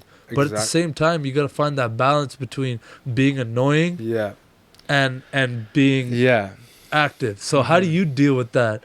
Like that being annoying, feeling like, oh, am I pissing people off right now? Am I posting too much? Because you probably experimented a lot with it. No, for sure. And like the annoying also kind of falls on the aspect of like, do people want to see this? Yeah. And like it's all like that mindset thing. So it's hard because like at the end of the day, people will or people won't fuck with it. Yeah. I think you just got to post it and see if it works. If it works, you can kind of continue doing it. Maybe not the next day, just kind of see what's working and do that. But even if something's working, still trying to experiment, see what else can work. So at the end of the day, that's not going to stick around forever. Tells me your respect. Got you, bro. Yeah, man, that's really powerful because you just got to constantly be experimenting. But and like, it's obviously easier said that like everything we're saying right now is so much easier said than done. Yeah, man. And like, we're just talking about it on a podcast, but like, yo, this shit ain't easy, bro. You can't come into this thinking like you're gonna make cash. Like, you have to be willing to grind. Like, most of these guys that are at the top, a lot of them have been doing it at this point now like 5+ years. Yeah. And like, it was easier for them back then. Yeah, like Gary Vee started off making videos of him sitting at a table rating wine. Like crazy. And yo, those videos look so bunk. Bro, and like extremely whack. Like so whack. Like I'd never watched this shit. But this guy was so ahead of the game.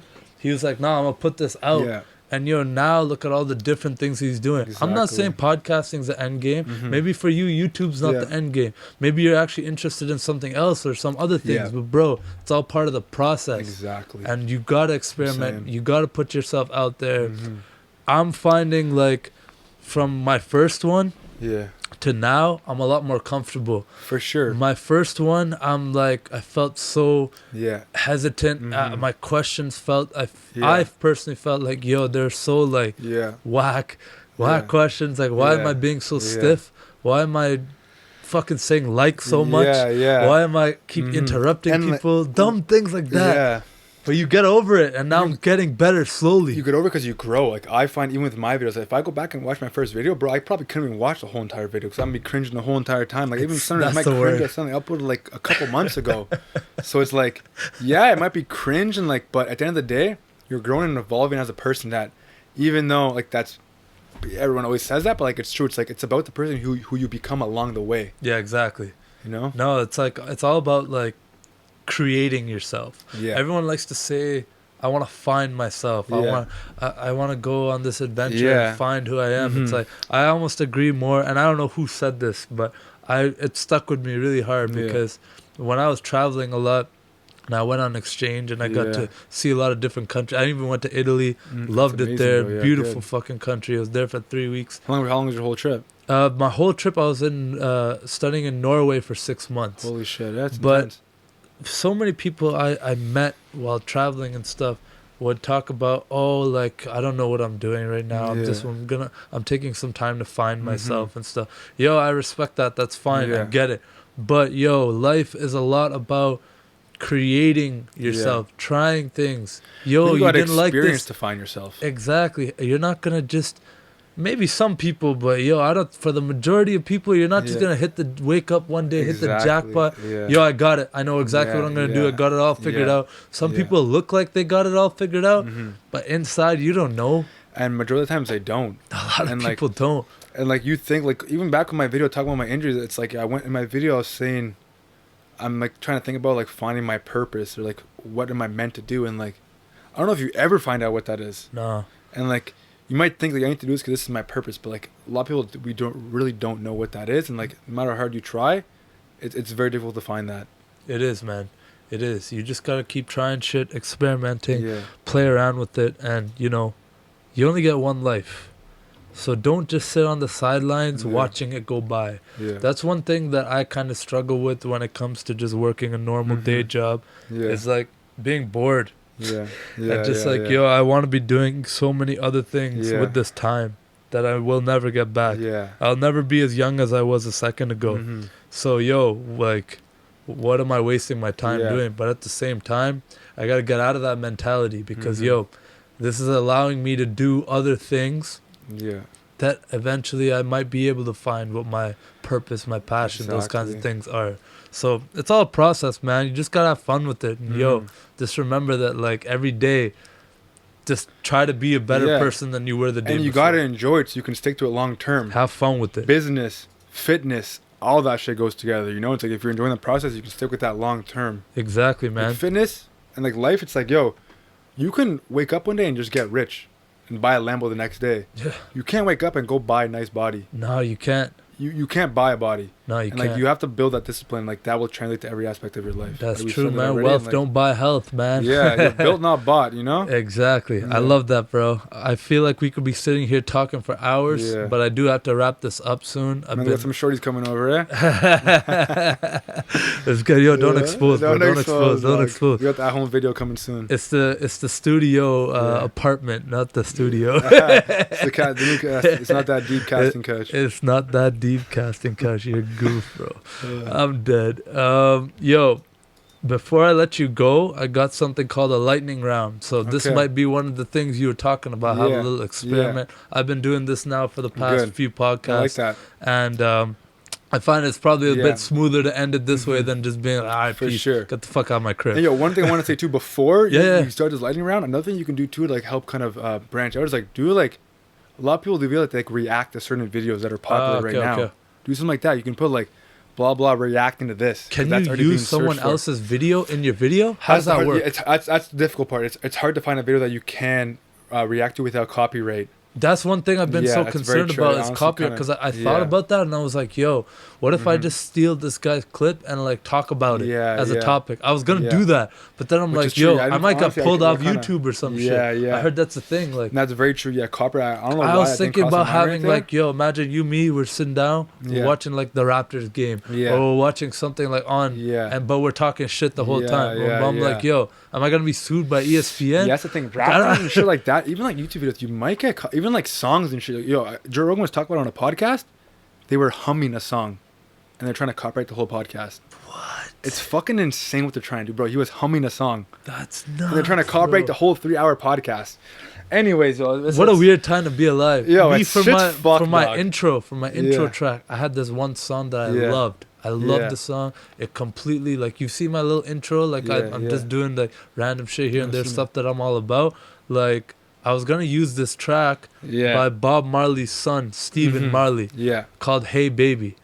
I loved that track, bro. It just hit everything that I wanted. It fucks with the vibe. It goes with the experience. It was so clutch. But then I'm like, I'm gonna be using this in every video ever.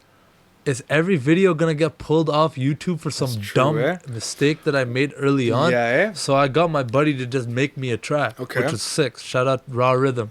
Go follow that guy. But he just whipped up a track, bro. And that's smart though. And like, so one thing you can do too is like, I find that when you upload or play songs that are like maybe under 15 seconds, most of the times you won't get copyrighted for. Under 15 seconds. Okay. So play around with that. Upload it at once, see if it gets copyrighted. If not, maybe cut it down a little bit. Okay. And a weird like little finesse I've even done before is like slowing down the song to like 97%. Ooh. Like little things like that. Chopping it up a bit. Just make it a little bit slower. Because sometimes the algorithm might not pick up on that. Alright, I'm about to throw some Drake experiment, on. I'm about to throw some Drake before he dropped the care package, like those, I might expose those MP3s right now, that I got. One of my top videos, my ab workout, is a Drake instrumental. Okay. I don't know how that shit's not pulled. They might watch this and pull it right now, dog. Nah, bro. Nah. But like, if they're watching this, they just want to be on the team. They want to come on the podcast. Fuck them, bro. Love it, bro. Yeah. All right, the first question in the lightning round. And by the way, the lightning round is brought to you by my patrons. Whoever wants to ask questions for my next guest. you can easily become a Patreon supporter. So like, go check that out. Is it a question, or might you say something like I gotta say what comes to my mind? Say what comes to your mind. Like one word, or like what is it? Try to make it quick, but don't worry about it. Just 'Kay. answer the question however you can.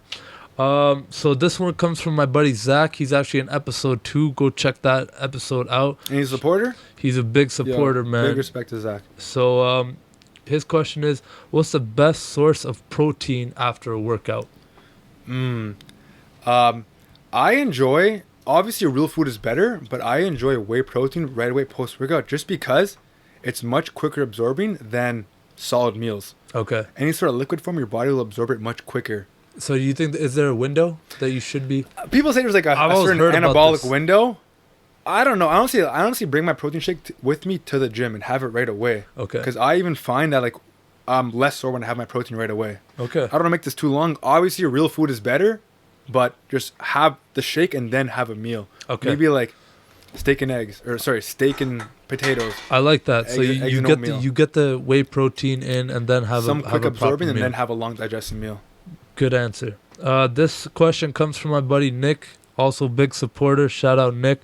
This is, how can people with a busy or changing schedule implement intermittent fasting in an effective and manageable way? I find intermittent fasting, when you have a busy life, makes your life easier. Okay. You don't have to wake up right away and have a meal. You can wake up, even if you want to sleep in a little bit longer, go to work 3, 4, 5, 6 hours, then have a meal at work. I found when you have to make breakfast right away in the morning, it's another thing to do. It takes much more time out of your day. I like that. So it's like I find intermittent fasting will make your life easier. Boom. Aaron asks, and Aaron's also a big supporter. Shout out to you, Aaron. This one is, what do you find the biggest challenge with being a YouTube creator?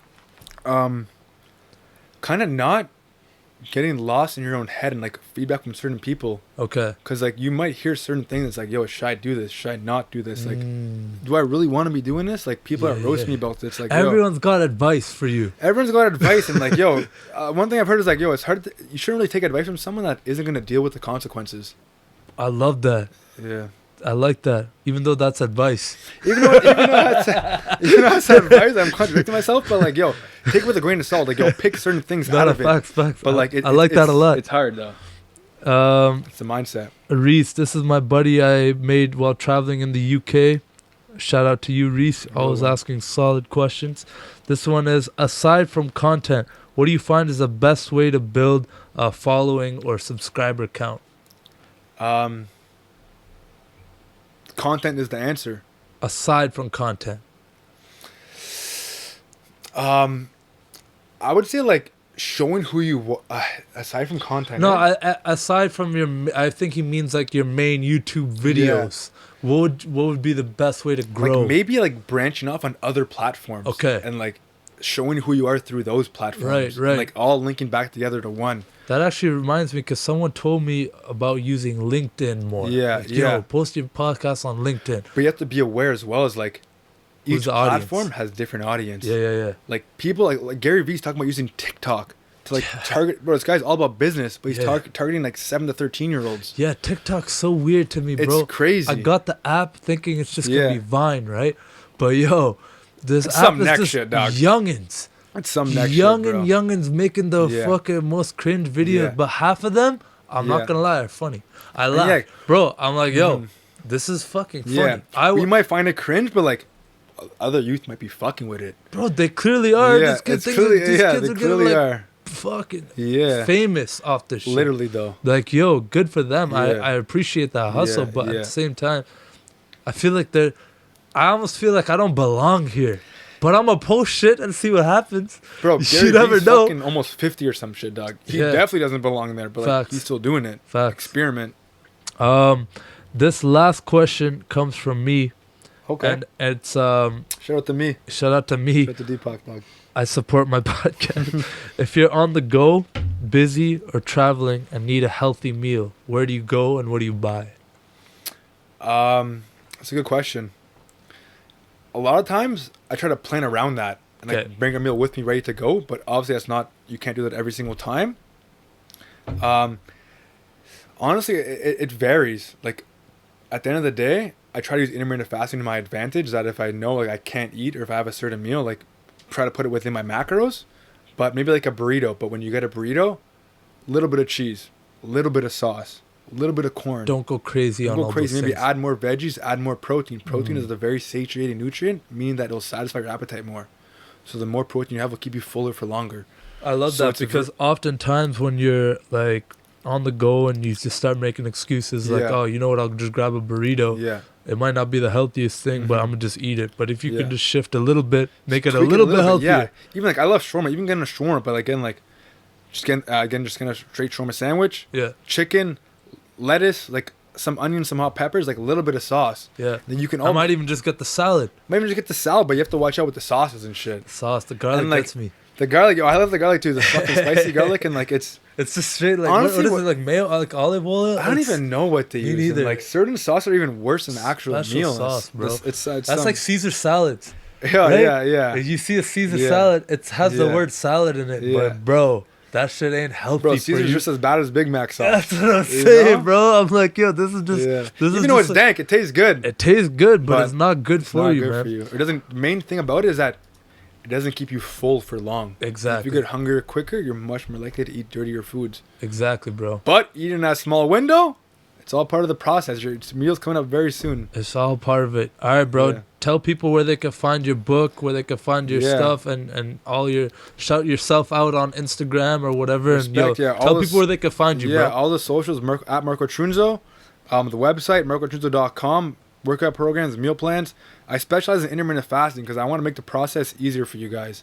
And like we've been talking about, you don't want to kill yourself doing this shit. So check out the website, pages.marcotrunzo.com. Take the quiz to see if my ebook's right for you. And if it is, you're going to change your life forever. And majority of people it will be, but just take the test and see what's good. Ciao Collision, we'll link it all. And that's pretty much it. All right, brother. Thank you so much for coming on. Can't wait to have you back. Much respect. And remember, it's not that deep. It's not that deep, baby. All right, let's get it. I really enjoyed that conversation with Marco, and I hope you did as well. If you want to see this podcast grow, help me out by contributing to my Patreon page, subscribing, leaving a rating. And remember, it's not that deep.